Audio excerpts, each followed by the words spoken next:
আপোনাৰ বাইক বা গাড়ীৰ আৰচিখন কেনেকৈ আপোনালোকে ডাউনলোড কৰিব আপোনাৰ পুৰণা যি আৰচিখন আপোনালোকে আকৌ ৰিপ্ৰিন্ট কৰিব বিচাৰে নেকি নমস্কাৰ বন্ধুসকল যদি আপোনালোকে আপোনাৰ বাইক বা গাড়ীৰ পুৰণা আৰচিখন আকৌ ৰিপ্ৰিন্ট কৰিব বিচাৰে এতিয়া আপোনালোকে নিজৰ মোবাইলৰ পৰা মাত্ৰ 3 মিনিটতে আপোনাৰ যি আৰচি বা ৰেজিষ্ট্ৰেচন কাৰ্ড মোবাইলৰ পৰা ডাউনলোড কৰিব পাৰিব তো ৰেজিষ্ট্ৰেচন কাৰ্ড ডাউনলোড কৰিবৰ কাৰণে আপোনালোকে মোবাইলৰ গুগল ক্ৰমত গৈ টাইপ কৰিব পৰিবহন সেৱা ইয়াত আপোনালোকে পৰিবহনৰ প্ৰথম লিংকত ক্লিক কৰিব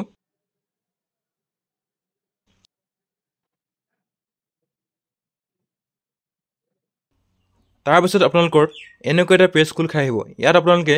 অনলাইন সাৰ্ভিসত ক্লিক কৰিব ইয়াত আপোনালোকে ভি-সাইকেল ৰিলেটেড সাৰ্ভিসত ক্লিক কৰিব তাৰ পিছত আপোনালোকে ইয়াত ষ্টেট সিলেক্ট কৰিব লাগিব সো ষ্টেট আপোনালোকে আসাম সিলেক্ট কৰি ল'ব ষ্টেট সিলেক্ট কৰাৰ পিছত আপোনালোকৰ পেজটো লোডিং হ'ব ইয়াত আপোনালোকে আপোনাৰ গাড়ীৰ যোনটো ৰেজিষ্ট্ৰেচন আৰটিও ইয়াত সিলেক্ট কৰিব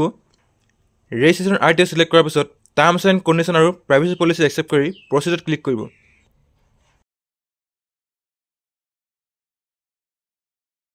সো ইয়াত আপোনালোকৰ যিমানবোৰ সাৰ্ভিস আছে শো কৰিব ইয়াত আপোনালোকে প্ৰচিডত ক্লিক কৰিব ইয়াত আপোনালোকে ডাউনলোড ডকুমেন্টত প্ৰিন্ট ৰেজিষ্ট্ৰেচন সাৰ্টিফিকেট ক্লিক কৰিব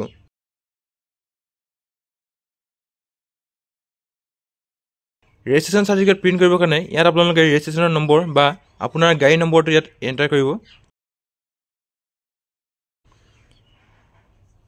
তাৰ পিছত আপোনালোকে চেচিছৰ লাষ্ট 5 ক্যাৰেক্টাৰছ ইয়াত এন্টাৰ কৰিব লাগিব সো আপোনালোকে চেচিছ নম্বৰ আপোনাৰ যি আৰচি তাতে পাই যাব তাৰ পিছত আপোনালোকে ভ্যালিডেট ইনফৰমেশনত ক্লিক কৰিব তো ইয়াত আপোনালোকে বক্সত ক্লিক কৰিব বক্সত ক্লিক কৰাৰ পিছত ইয়াত আপোনালোকে এটা ওটিপি জেনাৰেট কৰিব লাগিব তো জেনাৰেট কৰিবৰ কাৰণে আপোনালোকে জেনাৰেট ওটিপি ক্লিক কৰিব সো আপোনাৰ আৰচি লগত যোনটো মোবাইল নম্বৰ লিংক হৈ আছে তাতে এটা ওটিপি আহিব ইয়াত ওটিপি এন্টাৰ কৰিব আৰু শো ডিটেইলছত ক্লিক কৰিব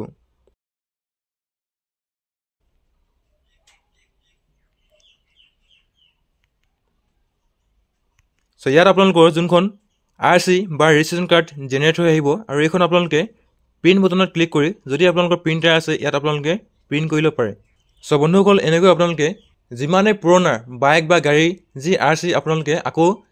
ৰিপ্ৰিন্ট কৰিব পাৰে সো বন্ধুসকল যদি আপোনালোকে ভিডিওটো চাই ভাল পালে ভিডিওটো লাইক কৰিব আৰু